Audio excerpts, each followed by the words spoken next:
Meus irmãos, em Cristo Jesus, eu vos saúdo com a graça e a paz de nosso Senhor e Salvador Jesus Cristo. Amém, queridos? Aquele que foi manifestado em carne, justificado em espírito, pregado entre os gentios, visto por anjos, adorado pelos seres espirituais e recebido bem lá em cima na glória. A esse Deus Todo-Poderoso seja dada toda a glória e toda a honra, todo o louvor e ações de graças pelos séculos dos séculos. Queridos, aproveitando que você está de pé, eu quero convidar a todos os quanto apóstolos estão com o Santíssimo Oráculo Sagrado de Deus. O livro de Deus, na segunda carta de Paulo aos Coríntios, no capítulo de número 12, no parágrafo de número 9 e o parágrafo de número 10. Segunda carta de Paulo aos Coríntios, no capítulo de número 12, no parágrafo de número 9 e o parágrafo de número 10. Praze-me nesta noite a externar a Deus a minha gratidão por mais uma vez Ele ter nos dado o privilégio para pregoarmos a sua poderosa e infalível palavra.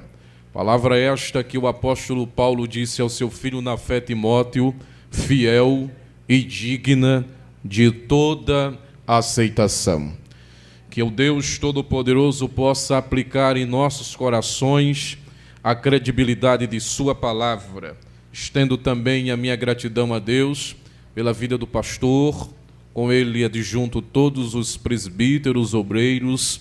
Quero trazer a calorosa saudação também do nosso pastor Tony Duarte, também coordenador da nossa 9ª região. Mesmo cumprimento o pastor da igreja, seus obreiros e a igreja do Senhor com a paz do Senhor Jesus. Também, meus irmãos, trazer a saudação do pastor Éder Fernandes a todos os irmãos, mesmo também cumprimenta com a paz do Senhor, e que o Senhor possa nos dar nesta noite a sua graça para o entendimento da sua mensagem. Aqueles que encontraram uma referência bíblica, por sinal, digam, eu vou para o céu. Quem não encontrou, diga, eu vou também. Graças a Deus. 2 Coríntios capítulo 12, no parágrafo de número 9, o parágrafo de número 10, escrito está, segundo a minha tradução, mas ele me disse, a minha graça te basta, pois o meu poder se aperfeiçoa na fraqueza.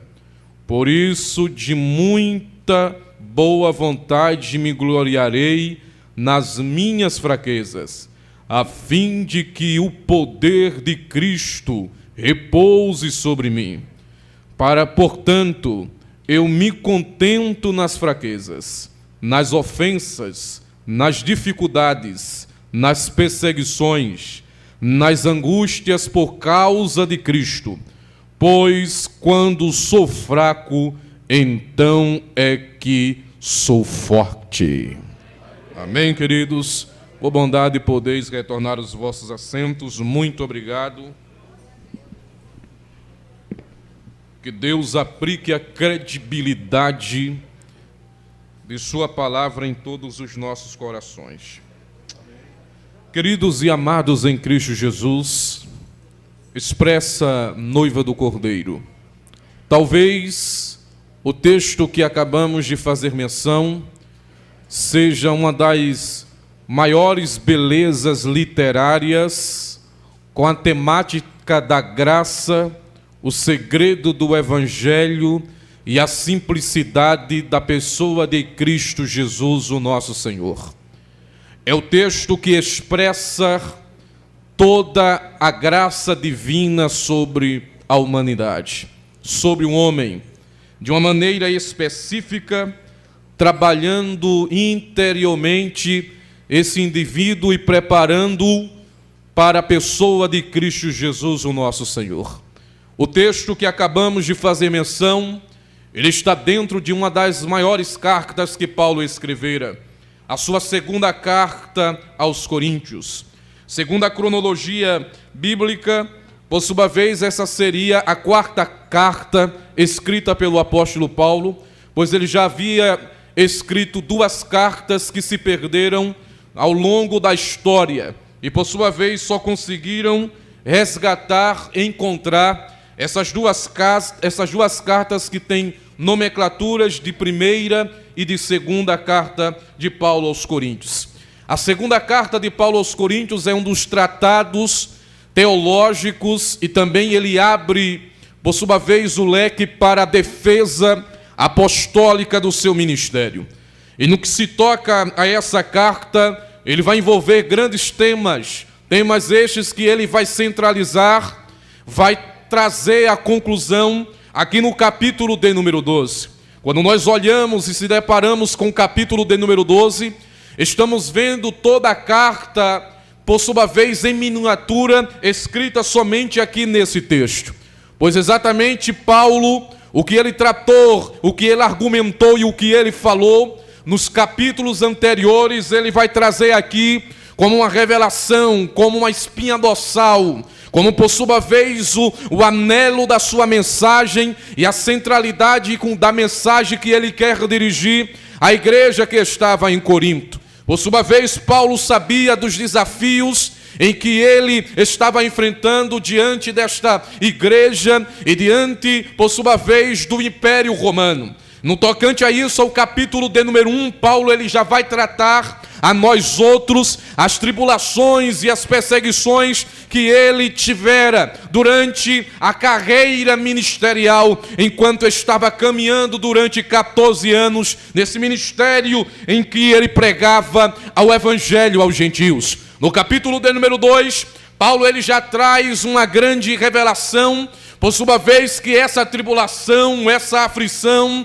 essa perseguição que ele outrora recebera, era por causa da pessoa de Cristo Jesus. No capítulo de número 3, ele diz e ele fala da coroa da glória desse evangelho pregado, que trouxe muito sofrimento, mas que traz grande resultado. No capítulo de número 4 e no versículo de número 17, Paulo ele já começa a trazer aí um ápice, a tangência, a grandeza, por sua vez, do evangelho de Cristo, dizendo que esse momento de tribulação passageira não se dá para se equiparar com o peso de glória que estava proposta e eterna a todos nós. No capítulo de número 5, ele vai tratar de um momento específico, exatamente falando a respeito da igreja, em que a igreja deveria se comportar, como a igreja deveria enxergar o evangelho que ele estava ensinando,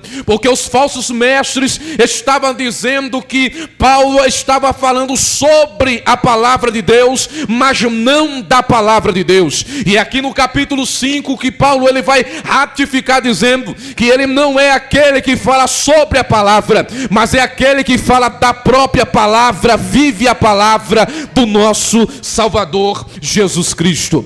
E no que se toca aqui o capítulo de número 12, senhoras e senhores, Paulo ele traz aqui um quadro extraordinário. Se nós formos para o capítulo que antecede ao capítulo de número 12, e nos versículos de número 32 a 33, parece que Paulo está pintando um quadro agora e fazendo uma retrospectiva do momento em que ele foi vocacionado, chamado por Jesus Cristo no caminho a Damasco.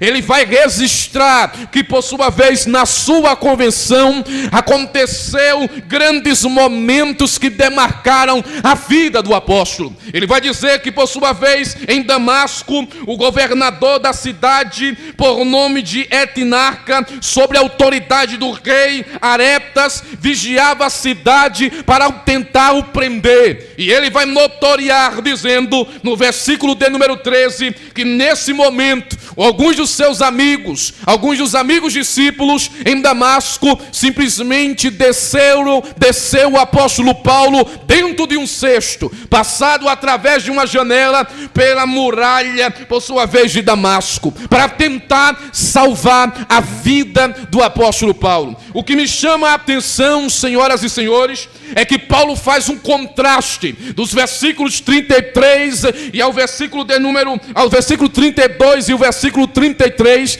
ele faz um contraste com o capítulo de número 12, porque o capítulo de número 12, ele vai trazer uma grande revelação. Ele vai dizer que ele foi levado até o terceiro céu, mas antes dele conhecer essa dimensão espiritual, antes do apóstolo Paulo conhecer esse paraíso de Deus até o terceiro céu, Paulo vai dizer que ele foi colocado em um cesto. Antes dele ter revelações, antes dele ter visões, antes de Deus simplesmente o revelar coisas inefáveis, cujas palavras não dava para preferir, por sua vez o apóstolo, ele diz: eu fui colocado dentro de um cesto, tentaram me matar, foi no momento do meu convertimento que tentaram me perseguir, me perseguindo, e tentaram me calar, mas assim, por sua vez, de acordo com o poder do evangelho que está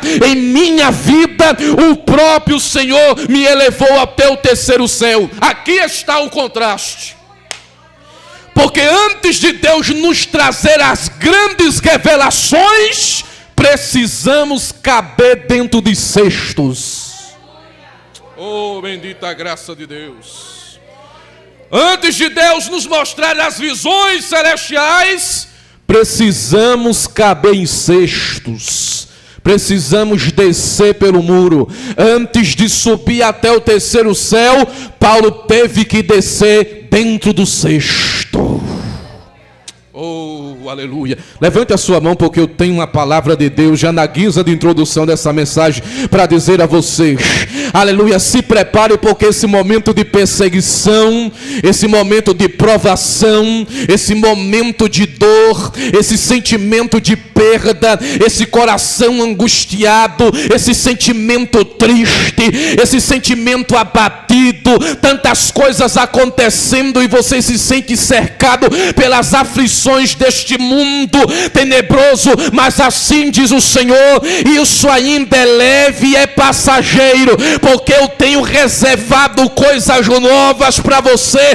Desça hoje no cesto, cabe hoje no cesto, porque você vai ver grandezas celestiais. Vamos na tua vida. Todos nós precisamos caber em um cesto. Por sua vez, Paulo menciona a geografia no versículo 32, dizendo que foi em Damasco, um lugar que ele, por sua vez, ia chegar para perseguir a igreja, matar a igreja, destruir a igreja, acabar com o cristianismo, e foi lá que ele se tornou perseguido. Paulo, ele nos mostra aqui, senhoras e senhores, um momento, o quadro pintado da sua vida.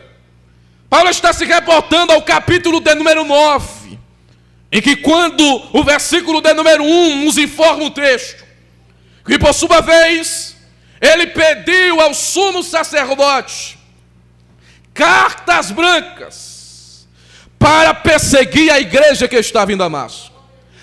Por sua vez, Damasco, na geografia bíblica, era a porta de escape e de acesso para também os outros países, também países estrangeiros, os gentílicos.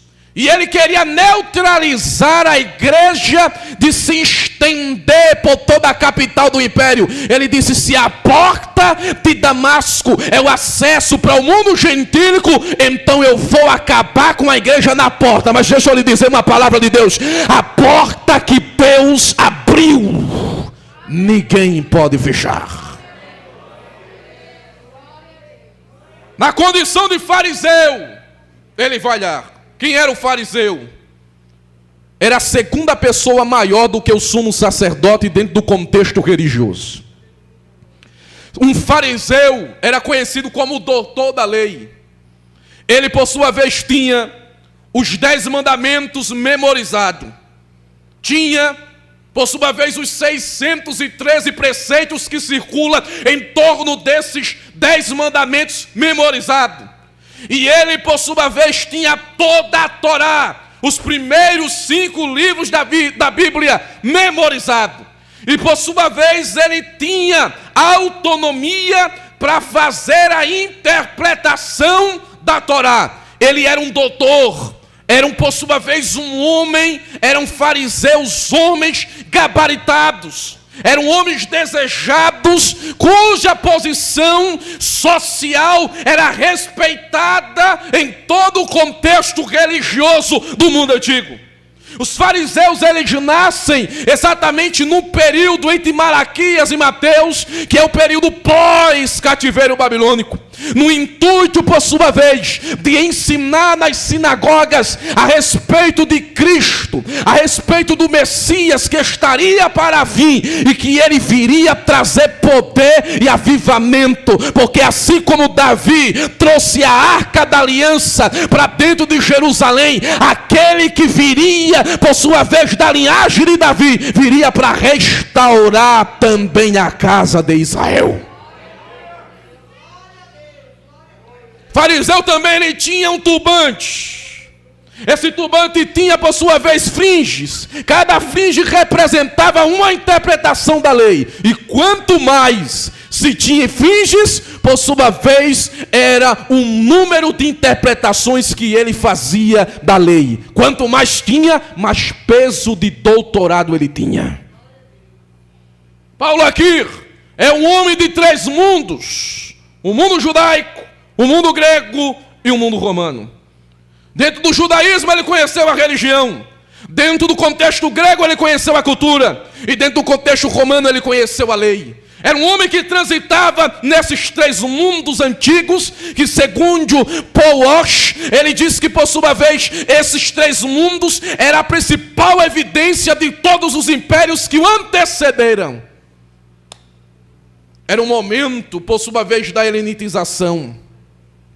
Mas o interessante é que ele estava lá como doutor, como fariseu. Ele era grande, ele tinha posição, ele estudou 10 anos ininterruptos em Jerusalém para se tornar doutor.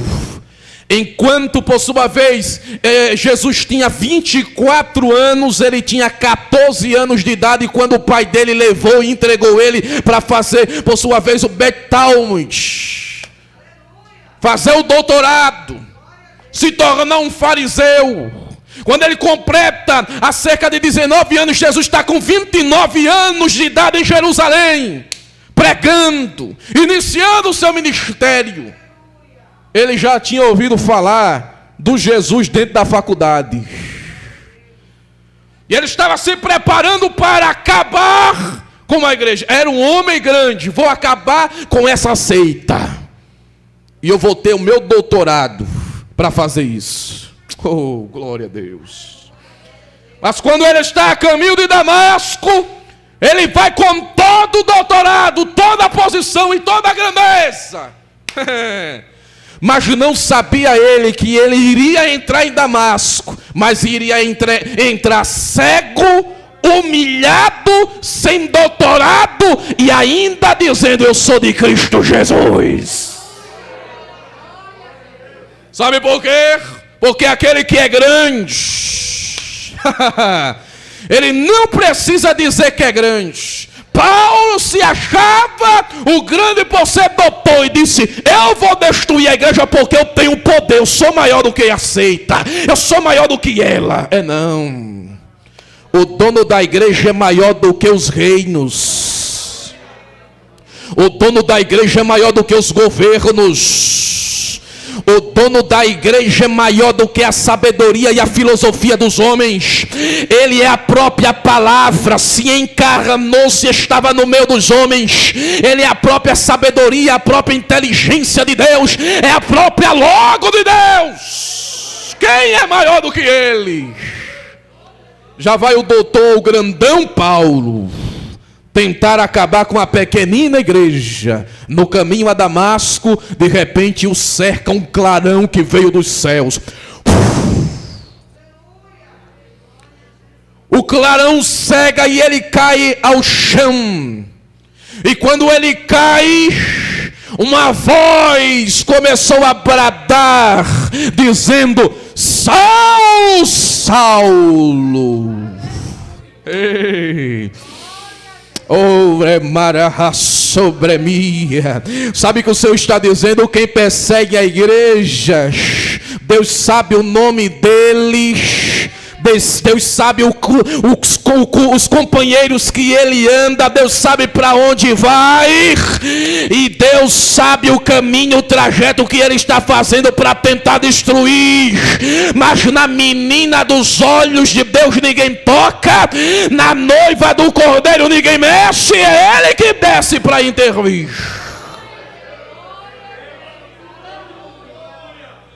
Outros quiseram destruir a igreja, mas não conseguiram. Se levantou Nero, não conseguiu destruir a igreja. Se levantou, por sua vez, Domiciano, não conseguiu destruir a igreja. Se levantou, por sua vez, tantos outros, até a Inquisição, não conseguiu destruir a igreja. Nem o império, nem Roma, nem os reis, nem os principados, nada conseguia neutralizar essa igreja. Aleluia, porque essa igreja não foi edificada pela filosofia humana, não é uma organização de homens, não é uma religião humana. Essa igreja foi criada e edificada por Cristo na cruz do Calvário. Tem marca de sangue inocente. Saulo, Saulo, por que me persegues? Mas quem é, Senhor? Eu sou Jesus. Eita, já ouviu falar desse nome? Eu sou Jesus, a quem tu persegues. Isso aqui parece extraordinário. Porque Paulo, escrevendo aos Gálatas, ele vai dizer que ele é da tribo de Benjamim. Diga comigo, Benjamim. Jesus era da tribo de Judá. Parece que eu estou vendo se repetir no mesmo quadro. Saul, por sua vez, é um nome hebraico para Saulo em grego. Saulo em grego, por sua vez no hebraico, é Saul. De que tribo era Saul? Benjamim. De que tribo era Davi? Judá. Oh, bendita graça de Deus. Parece que o cenário está se repetindo. Saul persegue a Davi, se julgando por ser rei maior do que Davi. Conseguiu destruir a Davi, irmãos? Conseguiu acabar com Davi? Conseguiu matar Davi? Conseguiu impedir Davi chegar ao trono? Não! E você acha que aquele que é filho da tribo de Benjamim, da linhagem de Saul, vai conseguir destruir aquele que é maior do que Davi?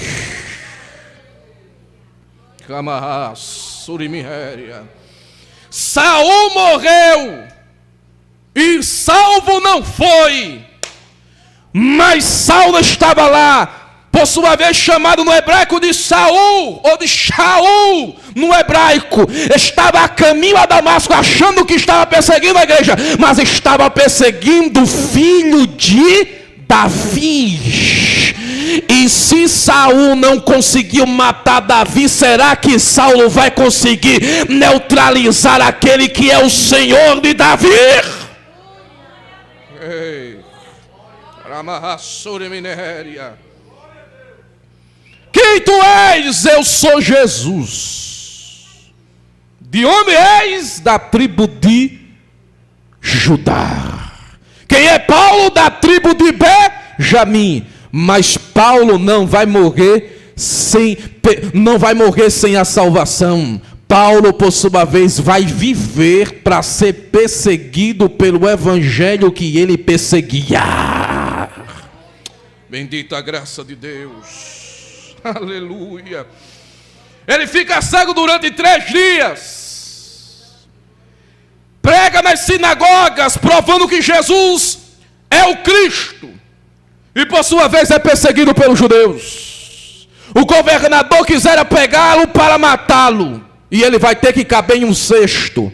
Porque ele chegou grande até o caminho de Damasco, mas vai entrar em Damasco dependendo exclusivamente de Jesus.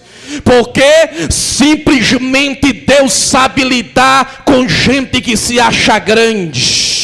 Irmão, o grande ele faz caber em um cesto.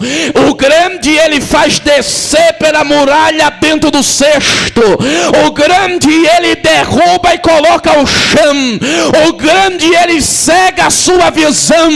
O grande ele faz dizer: ei, o grande aqui sou eu, e você hoje vai passar a depender exclusivamente de mim. Aleluia. A Bíblia nos diz que ele desce no cesto. Precisamos caber dentro dos cestos. Se quisermos conhecer as coisas grandes de Deus, precisamos caber em um cesto. Jesus, sendo Deus, não teve por usurpação ser igual a Deus. Ele, sendo Deus, se tornou homem. Sendo o Senhor, se tornou servo. Sendo grande, se fez pequeno. Sendo matéria espiritual, se fez matéria carnal. Desceu. Ele, sendo grande, coube dentro do ventre de Maria. Ele, sendo grande, ele coube dentro da manjedoura. Ele, sendo grande, entrou no barco de Pedro. Ele, sendo grande, visitou a casa da viúva. Ele, sendo grande, desceu a parte mais baixa da região de Nazaré, Naim. Ressuscitou o filho de uma viúva. Ele, sendo grande, comeu com os pecadores e andou no meio dos pobres. Sendo ele grande, comeu na mesa com pecadores. Sendo ele grande, por sua vez coube em uma cruz. E sendo ele grande, coube em uma sepultura. Quem é grande não precisa dizer que é grande. Simplesmente é grande por natureza. E independentemente das circunstâncias, ele é grande, ele é Deus e ele é Senhor. Ele é aquele que habita no mais alto sublime trono, mas se fez pequeno para habitar no meio dos homens. Levante a sua mão e reberegaçarabai. O segredo nesta noite, o Senhor está dizendo para você, é caber dentro do cesto. Quem desce no cesto vai ter visão celestial. Quem desce no cesto, por Deus será exaltado. Quem desce no cesto, o orgulho desce com ele, mas a grandeza de Deus o te fará elevar às alturas celestiais. Aleluia.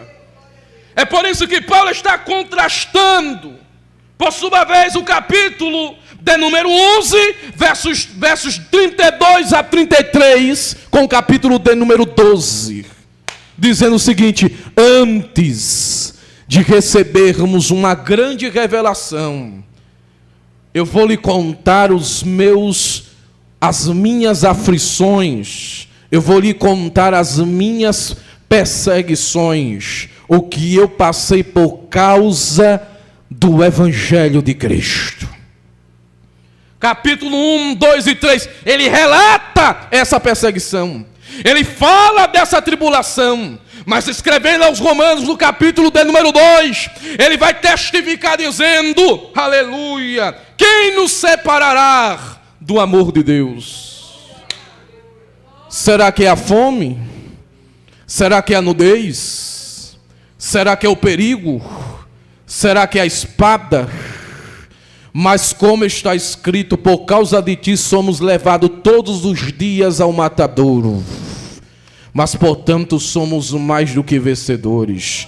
Porque certo eu estou que nem a altura, nem a profundidade, nem a largura, nem o presente, nem o passado, nem o porvir, nem os anjos, nem os principados, nem qualquer outra criatura poderá nos afastar do amor de Deus que está em Cristo Jesus, o nosso Senhor.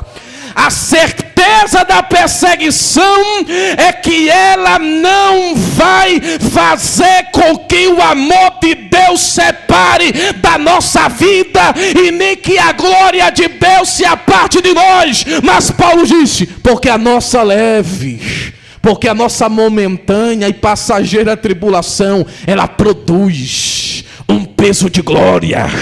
Perseguição é para produzir avivamento. Perseguição é para produzir virtude. Perseguição é para produzir experiência. Perseguição é para produzir esperança. Perseguição é para ter intimidade com Deus. Perseguição não é para matar a igreja. Perseguição é para a igreja ter intimidade com aquele que aguarda no meio da perseguição. Porque aquele que guarda, ele sustenta a igreja no meio do vento e do vendaval, e dizendo: a minha graça te basta. Aleluia. Versículo de número 1 do capítulo 12, ele diz: é necessário continuar a gloriar-me, mesmo que isso não sirva para nada, passarei as visões e revelações do Senhor. E ele diz: eu conheço um homem em Cristo que há 14 anos, segundo a cronologia, o pensamento, por sua vez, de Bryan Champell, ele diz que quando ele menciona há 14 anos, foi exatamente no ano 44 depois de Cristo, exatamente quando ali aconteceu as das maiores perseguições da sua vida, com o gnosticismo. E por sua vez, Paulo, ele diz: eu fui arrebatado. Aleluia. Alguns comentaristas dizem que durante os 3 dias que ele permaneceu em Damasco cego, foi os 3 dias que Deus abriu a visão celestial e ele teve essa grande revelação que ele está contando aqui no capítulo de número 12. Por sua vez, alguns outros dizem que durante em Damasco, a sua passagem em Damasco, foi o momento em que Deus marcou a vida de Paulo, dizendo que em meio à perseguição, ele experimentaria um gostinho do céu. E ele disse: e eu não sei se na carne, ou se no corpo, ou se fora do corpo, mas eu conheci um homem que foi arrebatado até o 3º céu. O momento de perseguição, irmãos, é para nós não termos prazeres nesta vida e desejarmos o céu.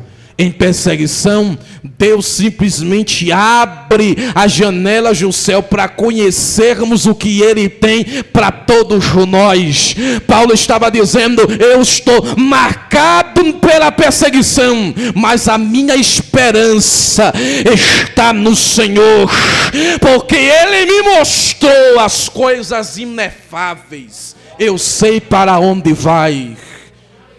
É como William Barclay diz que a igreja não é um carro desgovernado descendo uma ladeira.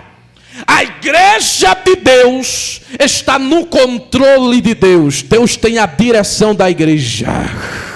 A igreja vai até aonde que Deus determinou para ela ir ou chegar. É o próprio Deus que sustenta a sua igreja. Paulo tem essa grande revelação. Foi arrebatado ao paraíso. Versículo de número 4, ele diz: fui arrebatado ao paraíso e ouvi palavras inefáveis. A expressão paraíso aqui, senhoras e senhores, é uma expressão que ela é oriunda pela Septuaginta, de um vocábulo que era usado pelo rei persa. A história diz que o rei persa, ele tinha um jardim com muralhas altas, restrito. Ninguém poderia entrar naquele jardim a não ser convidado por ele mesmo. Mas aos seus amigos o rei dizia: venha ao meu jardim. Quando ele convidava para o jardim, para essa dimensão de paraíso, ele estava dizendo: eu tenho intimidade contigo. Se você está no meu paraíso, é porque você é o meu amigo. Era assim que pensava o rei persa. Aí o vocábulo que é utilizado pela Septuaginta, paraíso, significa no original jardim restrito e fechado. Jesus Cristo disse para o ladrão, o ex-ladrão que estava na cruz, ele disse o seguinte: hoje mesmo estarás comigo no paraíso, no lugar de intimidade, no lugar secreto. Em Apocalipse, o próprio Deus, o próprio Jesus Cristo disse: ao que vencer, dar-lhe-ei o direito para que entre no paraíso. Paraíso é a expressão de intimidade, de comunhão, daquele que no meio da perseguição Deus desce para falar com ele. É o refrigério daquele que é perseguido, é o refrigério daquele que é marcado por causa da perseguição e das lutas. Mas o Senhor disse: vem, Paulo, para o paraíso.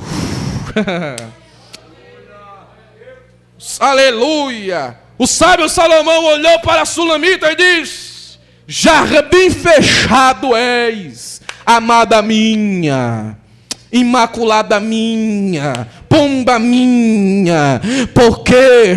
Porque a expressão jardim fechado quer dizer: tu és a minha particularidade, tu és a minha preferência, tu és a minha boa amizade, tu és a minha amiga, eu tenho intimidade contigo, tu és a minha noiva, tu és a minha esposa, tu és os olhos brilhantes que resplandecem no meu rosto. É exatamente isso que Salomão estava dizendo. Aí quando o Paulo ele diz: e eu no meio da perseguição, quando eu coube exatamente dentro de um cesto, quando as minhas grandezas nada servia para o evangelho, então eu conheci de perto o verdadeiro paraíso de Deus. Ele me mostrou coisas inefáveis, porque é exatamente isso que o Senhor faz. No meio da dor, o refrigério é Ele mesmo. Talvez você chegou aqui desanimado, cabisbaixa, sem direção, e o Senhor está dizendo: o refrigério sou eu. O salmista disse: olhei para os montes e me perguntei: de onde me virá o socorro? Aí ele atenta para a vertical: o meu socorro vem do Senhor, que fez os céus e a terra. Porque aquele que guarda é aquele que protege em todos os espaços. E é por isso que Deus está olhando para você e dizendo: segura mais um pouquinho essa aflição, porque eu estou produzindo é glória, é poder e virtude para a tua vida. Aleluia. Aí a Bíblia nos diz que por causa dessa visão que foi tão grande, o Senhor disse: agora eu vou colocar um espinho na tua carne. E ele disse: foi-me colocado um espinho para que eu não me exaltasse. Oh, bendita a graça de Deus. A expressão espinho aqui no original significa, ou é chamada de escólopes. Escólopes no grego quer dizer estaca, bastão de madeira afiado, espinho diretamente profundo na carne. Paulo ele utiliza essa expressão no grego para dizer e se referir àquilo que estava ali causando a dor. Era um tipo de estaca, bastão de madeira afiado. É como se Paulo estava dizendo: eu estou sentindo dores na minha carne física. Alguns comentaristas dizem que o espinho da carne de Paulo era um homossexualismo. Outros dizem que o espinho na carne de Paulo era simplesmente as fraquezas sexuais. Mas não. Nós não temos coerência bíblica para dizer isto, porque quem deu espinho na carne foi Deus, e Deus não é complacente com o pecado. O espinho da carne de Paulo não é pecado. O espinho da carne de Paulo não era tentações carnais, mas o vocábulo que ele utiliza no grego, escolopis, era exatamente isso, dele derivar daquilo que ele estava sentindo no seu físico, na sua carne. Por isso que ele usa outro vocábulo, dizendo que foi dado a ele um mensageiro, e esse mensageiro o esbofeteou. A palavra esbofetar no grego tem um sentido presente no subjetivo, ideia de repetição de golpes de punhos cerrados. Tudo indica no texto que Paulo estava falando da sua perseguição. E das perseguições, o resultado foi que trouxe a ele dores físicas. Por isso, quando ele vai para Éfeso, passa 3 anos em Éfeso, ele vai registrar aqui nessa carta que ele teve 5 quarentenas. Cada quarentena foi diminuída a uma. Por sua vez, se nós formos fazer um cálculo simples aqui de matemática, seria por sua vez 200. Se nós pegarmos das 5 quarentenas que ele passou, enfrentou, apanhou e foi açoitado pelos judeus, tirando uma de cada, vai dar exatamente 195 açoites no seu corpo. Por isso que quando Paulo ele disse, eu carrego no meu corpo as marcas de Cristo, ali não é uma metáfora, ali não é uma simbologia, ele está falando literalmente que o seu corpo dele estava marcado pelos açoites por causa do Evangelho. Por sua vez ele passou outras dificuldades, como apanhou, aí foi açoitado 3 vezes com varas romanas pelos romanos, que eram piores do que os açoites dos judeus. Por sua vez ele tinha dificuldades, marcas físicas. O texto dá a entender que ele tinha algum problema físico que causava dores constantes e todos os dias, e ele estava pedindo, Deus, retira de mim essas dores físicas. Mas o Senhor disse, Paulo, foi colocado esse espinho na carne para você se lembrar quem você era e o que você se tornou. Não é para você se exaltar quando você sentir o sofrimento, a dor da perseguição, do aperto, das lutas e da dificuldade. Saiba de uma coisa, que a minha graça te basta, porque o meu poder se aperfeiçoa na fraqueza.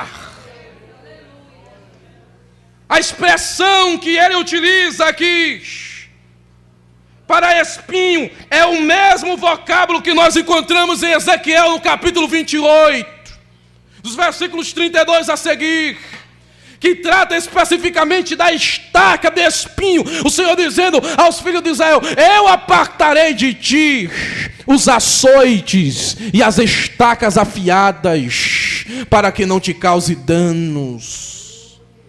O mesmo vocábulo utilizado por Paulo.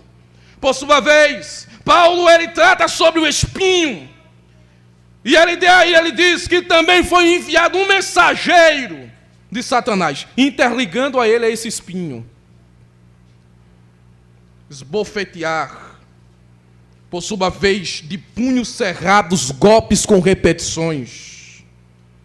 Por sua vez, essa expressão no grego também quer dizer aquele que constantemente era afligido por palavras e por questões físicas. Eram as perseguições. Segundo o comentarista Brian Champlin diz que esse mensageiro de Satanás era caracterizado como o gnosticismo, que era, por sua vez, uma das maiores heresias existentes, que perseguia o apóstolo Paulo e tentou destruir a igreja de Coríntio, tentou destruir a igreja que estava nas províncias romanas da Ásia Menor. E agora Paulo, está combatendo toda a heresia e dizendo que o Evangelho de Cristo Jesus é maior. E ele diz: quando eu fui ter convosco, eu não fui com palavras de persuasivas e sabedoria humana, eu fui no poder do Evangelho de Jesus Cristo. Aleluia. Aí Paulo, ele diz que isso o Senhor permitiu, esse meu sofrimento, para que não me exaltasse, para que me lembrasse que eu era fraco e dependia de Deus. E ele diz que a graça se aperfeiçoa na fraqueza, porque a expressão fraqueza aqui utilizada por Paulo é a mesma da fragilização do barro, quando o oleiro pega o barro em suas mãos e vê-lo tão frágil. Oh, bendita graça de Deus. Era por sua vez Deus dizendo: tu és barro. Paulo lembra que tu és terra, tu és pedaço de pedra, tu és barro queimado. É por isso que ele escreve no capítulo de número 3 dessa carta dizendo: temos, porém, estes tesouros em vasos de barro, para que o poder da excelência da glória de Deus seja dele e não de nós. A fraqueza aqui não é expressão para pecado, mas para a fragilidade da natureza humana. Porque sem Deus, sem a sua graça, nós nada somos, nada temos. Nós só estamos aqui, não é por causa dos nossos méritos, não é por causa do nosso nome, não é por causa do ouro ou da prata, da posição social, é por causa da graça. É a graça que nos trouxe aqui, é a graça que nos levantou, é a graça que nos ressuscitou, é a graça que nos encheu, é a graça que nos trouxe aqui para dizer: você é dependente de mim, então se dobre diante da graça e reconheça que sem ela nada você pode fazer. Ninguém chegará no céu, meus irmãos, para dizer: eu vim aqui porque eu sou bom, eu cheguei aqui por causa das minhas boas obras, eu cheguei aqui por causa das minhas esmolas. Não, você só chegará lá por causa da graça de Deus, porque esta te basta, a graça te basta. É na fraqueza que se aperfeiçoa o poder de Deus.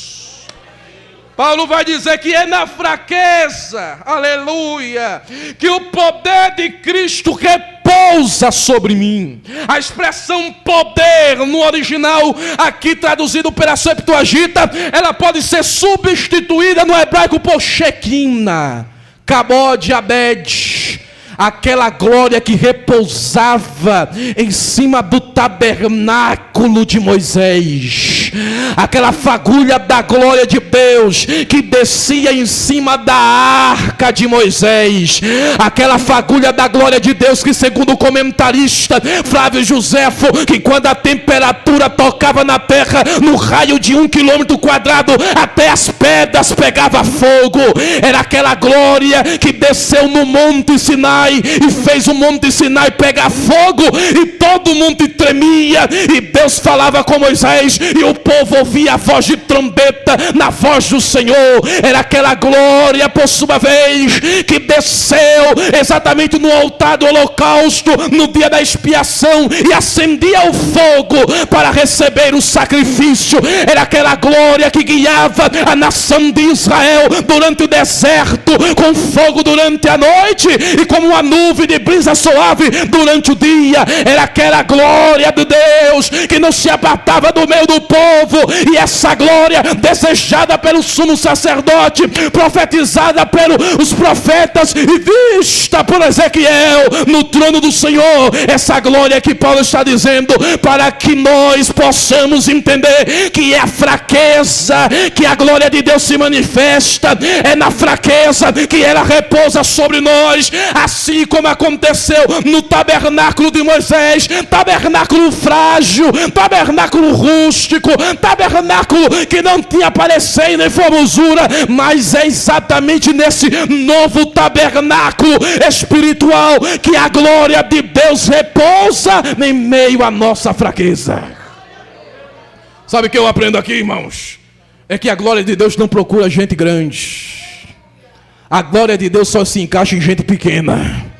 Se você saber caber dentro de um cesto nessa noite, então a glória de Deus vai encher. Vai encher e transbordar a tua vida. Se você saber que você é fraco e depende de Deus, então todos os dias você vai reconhecer isso orando.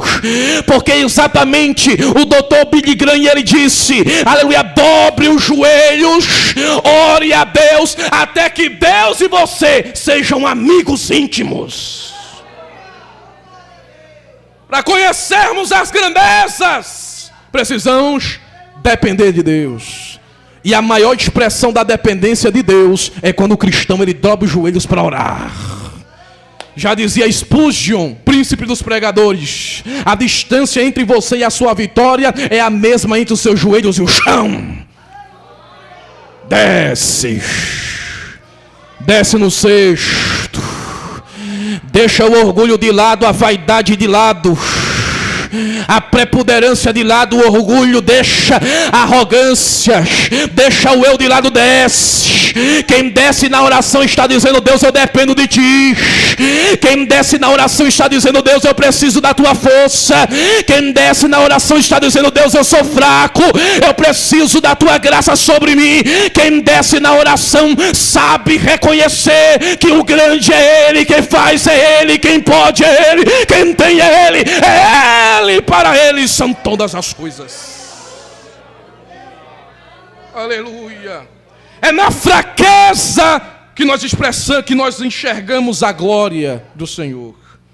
Por isso que ele escreve no capítulo 3 desta mesma carta dizendo: não sejamos nós como Moisés, que quando a glória veio ele colocou um véu, porque agora era transitório, era passageira. Simplesmente ele desceu do monte, colocou um véu, e as pessoas achavam que ele estava com a glória no rosto, mas só estava com um véu. Não sejamos como Moisés. Vamos tirar o véu, remover o véu da nossa face, porque nós todos com a cara descoberta vamos refletir como espelho a glória do Senhor. E aonde a glória de Deus está, maior é a glória. Quem faz é a glória. O nome maior na igreja é a glória. Aonde a glória de Deus está, é Deus dizendo que Ele que governa a igreja. Já dizia John Calvino que o trono de Deus repousa no altar de Deus diante da igreja. O púlpito é a expressão máxima da sua mensagem, e é por meio dele que ele dirige a sua igreja.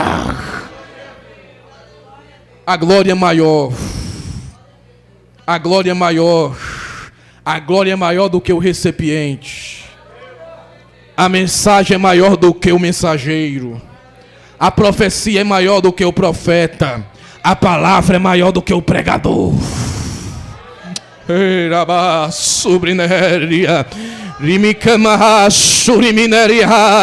O Senhor está dizendo para essa geração do século 21, dizendo: ei, o segredo para receber glória, aí é o mesmo método, é descer na oração, porque é na oração que eu reconheço quem eu sou pobre, pecador, necessitado de Deus, aí a graça de Deus vem.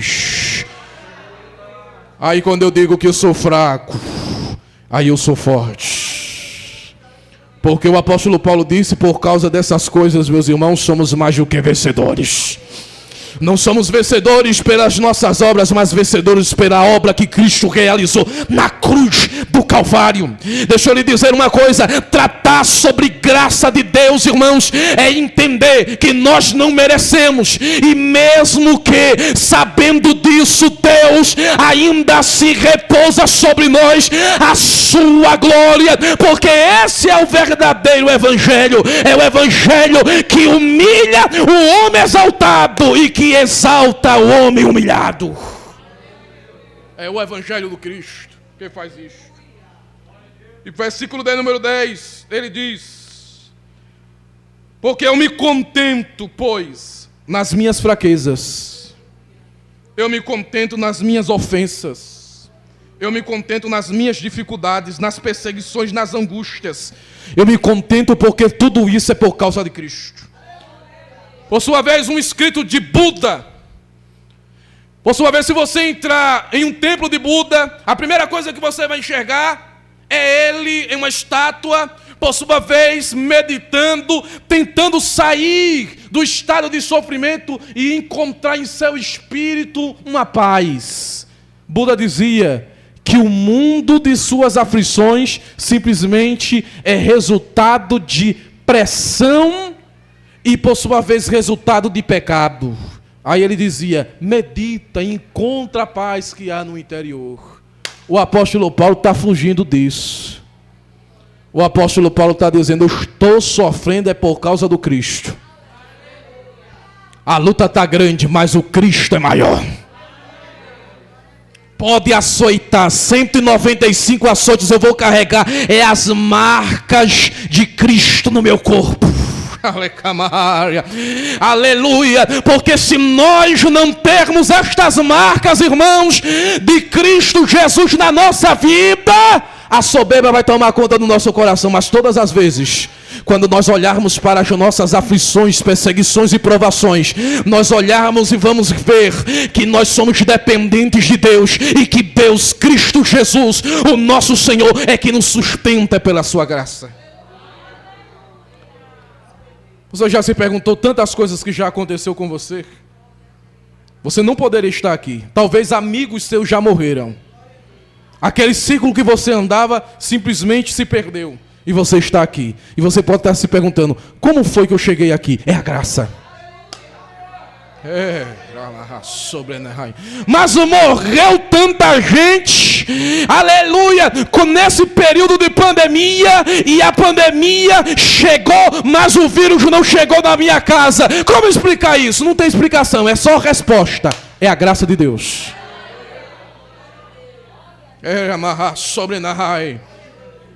Por sua vez, eu tenho um amigo, nome do apóstolo, Sandro Arruda, pastor em Brasília, em Samambaia. Ele disse o seguinte: que no momento da sua aflição, pois ele passou por esse momento difícil, nessa pandemia, ele pegou Covid.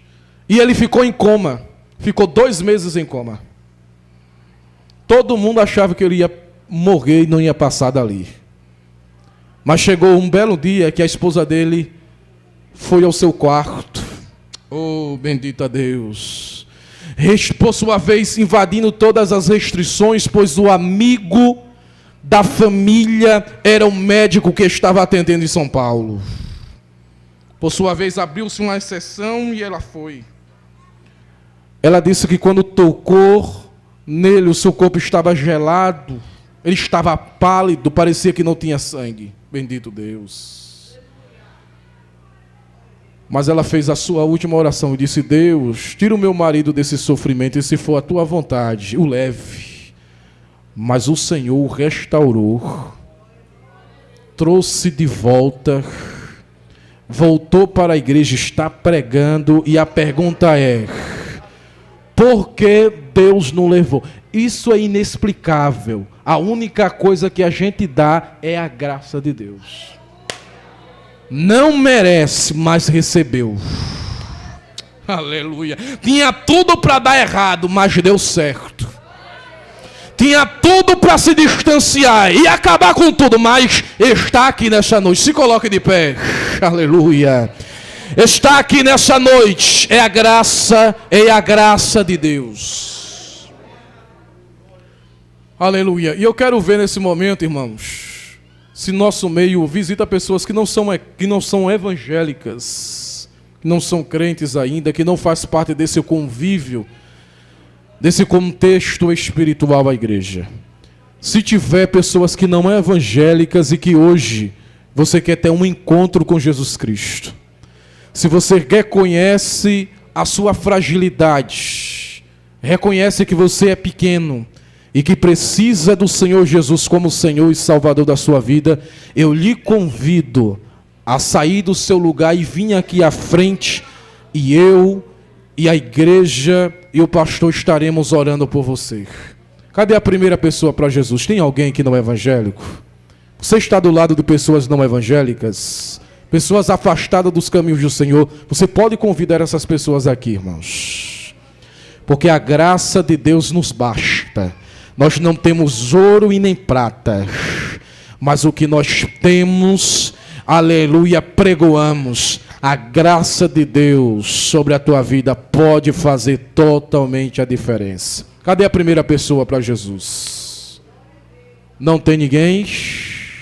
Aleluia, essa é a oportunidade. Essa é a chance. Essa é a hora de você vir aqui, dobrar os joelhos e dizer: Senhor, a tua graça sobre mim me basta. Cadê a primeira pessoa? Vem aqui que nós oramos por você. Oh, bendito Deus, maravilhoso Pai. Não somos nós com as nossas palavras, mas é o Senhor com o teu Espírito que o convence do pecado, da justiça e do juízo. Cadê a primeira pessoa? Aleluia, não tem ninguém. Que Deus em Cristo abençoe a todos em nome de Jesus. E aqui, meus irmãos, eu passo esse momento a quem há de direito, nosso pastor, em nome de Jesus.